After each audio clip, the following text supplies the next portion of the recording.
सभी को जय मसीह की। आज हम क्यों यीशु ने अंजीर के पेड़ को श्राप दिया इस टॉपिक पर अध्ययन करेंगे। इस टॉपिक को आप मार्कुस अध्याय 11 12 से 14 और मार्कुस अध्याय 11 20 से 24 और मत्ती अध्याय 21 18 से 22 में पढ़ सकते हैं। आज हम मार्कुस अध्याय 11 12 से 14 पढ़ेंगे। दूसरे दिन जब वे बेथानिया से निकले तो उसको भूख लगी, अर्थात यीशु को भूख लगी,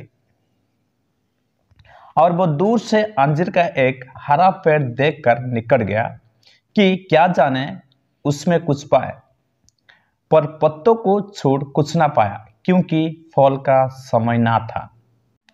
इस पर उसने उससे कहा, अब से कोई तेरा फल कभी ना खाए। और उसके चेले सुन रहे थे। मेरे प्यारों, इस पेड़ का कोई दोष नहीं था क्योंकि फल का समय ना था। तो यीशु ने क्या शिक्षा देने के लिए, क्या उदाहरण देने के लिए ये अंजीर के पेड़ को श्राप दिया, इस विषय पर आज हम अध्ययन करेंगे। फल रहित अंजीर के पेड़ से हमें क्या शिक्षा प्राप्त होता है। पहला, इस्राएल के संबंधित आत्मिक शिक्षा। दूसरा, विश्वास संबंधित शिक्षा। फल रहित अंजीर का पेड़।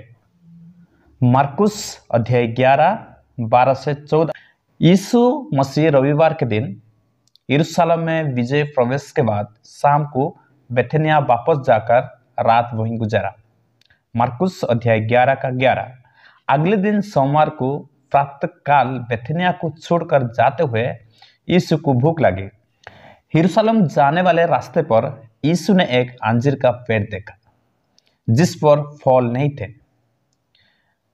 उसे उस पत्तों को छोड़ कुछ नहीं मिला क्योंकि फल का समय नहीं था।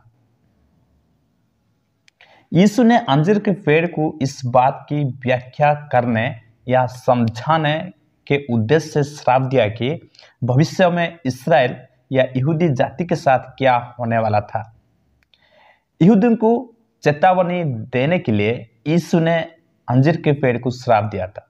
पुराना नियम में भविष्यवक्ताओं ने अक्सर इस्राएल की तुलना अंजीर पेड़ से की है। यिर्मयाह अध्याय 8 का 13, यिर्मयाह अध्याय 29 का 17, मीका अध्याय 7 का 1-2। दूर से देखने पर इस्राएल पत्तियों से आच्छादित, मनोहर और भला दिखाई देता था, परंतु कोई उसे पास से देखता था तो फल दिखाई नहीं देता था। इस्राएल को परमेश्वर ने संसार के लिए ज्योति अर्थात आशीष बनाया था। इसके वजह वो बिना आत्मिक फल के आत्मिक रूप से मृत्यु हो गया। वो अंजीर के एक बांस के वृक्ष के समान बन गया था। जिस प्रकार मसीह ने अंजीर के पेड़ को सुखा दिया, उसी प्रकार 40 वर्ष बाद इस्राएल की राजधानी यरूशलेम पर परमेश्वर का न्याय अर्थात दंड आ पड़ा। इसे रोमी सेना ने AD 70 में पूरी तरह से नष्ट कर दिया था। मार्कुस अध्याय 11 20 से 26। यीशु ने अपने चेलों को अगला महत्वपूर्ण पाठ सिखाने के लिए अंजीर के पेड़ को उपयोग किया। इसका अर्थ यह है कि अगर किसी व्यक्ति में विश्वास है तो वो जो कुछ मांगेगा वो उसके लिए किया जाएगा। मार्कुस अध्याय 11 का 24।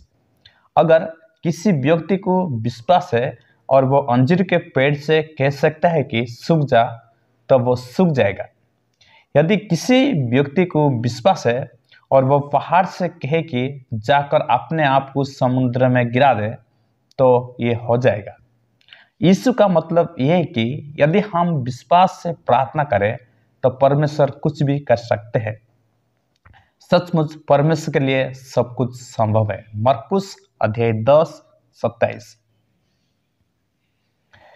हमें हमारा निवेदन के अनुसार परमेश्वर से उत्तर प्राप्ति हेतु कुछ शर्तों को पूरा करना हमारे लिए आवश्यक है।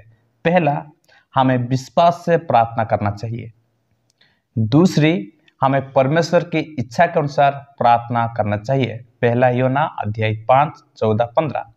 तीसरा, यीशु के नाम से प्रार्थना करना चाहिए। योना अध्याय 14, 13 से 14, अध्याय 16, 23। मेरे प्यारों, हमारे अंदर विश्वास होना चाहिए। जो हम प्रार्थना करते हैं उसको हम प्राप्त कर चुके हैं, ये हमें एक्सेप्ट करना पड़ेगा।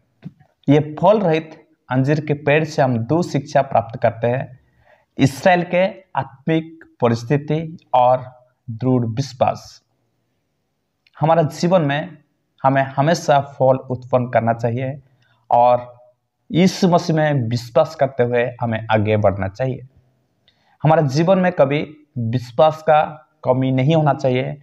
हमें विश्वास में उन्नति करना चाहिए और विश्वास के माध्यम से हम सब कुछ कर सकते हैं। आज के इस शिक्षा के द्वारा परमेश्वर हम सभी को ब्लेस करे।